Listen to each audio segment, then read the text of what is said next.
Assalamualaikum warahmatullahi wabarakatuh. Perkenalkan, nama saya Giska Lutfia Sandra dengan NIM 24042113.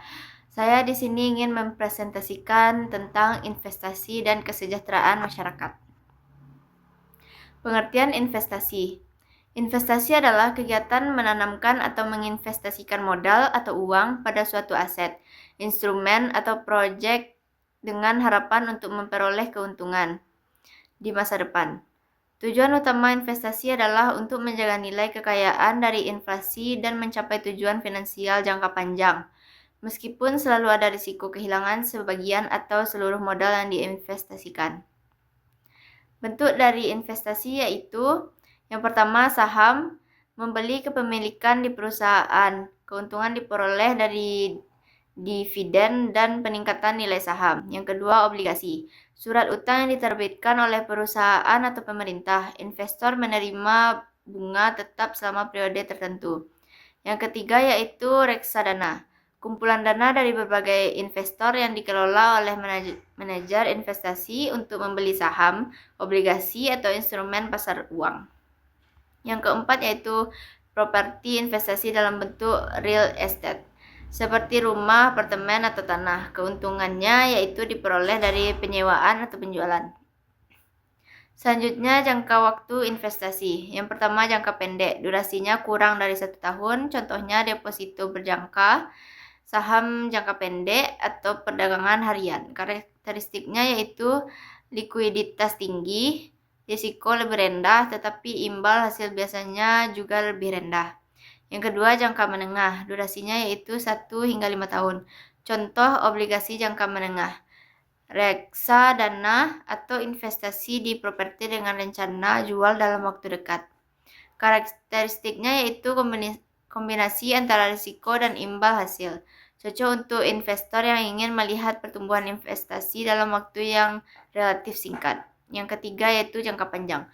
Durasinya yaitu lebih dari 5 tahun. Contoh investasi saham, real estate, atau dana pensiun.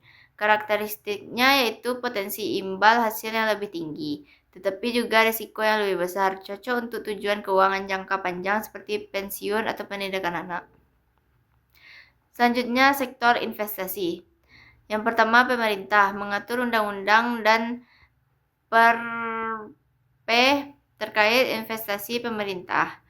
Yang kedua yaitu swasta nasional PMDN, diatur UU nomor 25 tahun 2007. Yang ketiga, investasi asing langsung, yaitu aset nyata untuk produksi seperti pabrik dan barang modal. Yang selanjutnya, portofolio investasi, yaitu hanya aset finansial seperti obligasi dan saham.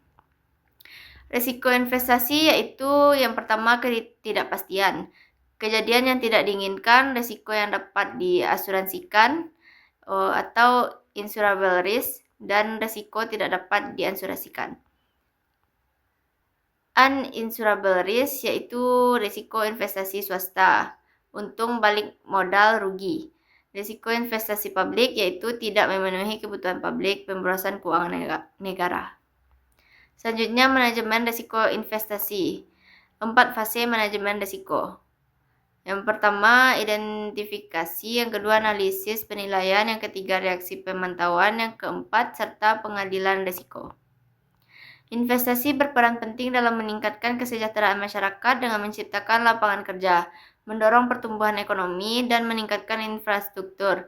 Selain itu, investasi di sektor pendidikan dan kesehatan meningkatkan kualitas sumber daya manusia, menjadikan masyarakat lebih produktif. Fokus pada inovasi, keberlanjutan, dan akses ke layanan keuangan juga berkontribusi pada pengurangan kemiskinan dan peningkatan kualitas hidup. Secara keseluruhan, investasi yang lebih baik dapat menjadi pendorong utama bagi kesejahteraan masyarakat. Contoh investasi publik. Yang pertama, pembangunan jalan, jembatan, dan sistem kereta api untuk meningkatkan konektivitas dan efisiensi transportasi.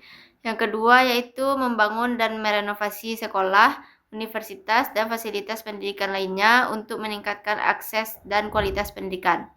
Yang ketiga yaitu investasi dalam rumah sakit, klinik, dan pusat kesehatan masyarakat untuk menyediakan layanan kesehatan yang lebih baik. Jadi kesimpulan dari presentasi saya yaitu investasi adalah satu aspek penting dalam ekonomi publik yang berfungsi sebagai instrumen untuk meningkatkan kesejahteraan masyarakat melalui pertumbuhan ekonomi, menciptakan lapangan kerja, dan peningkatan pendapatan.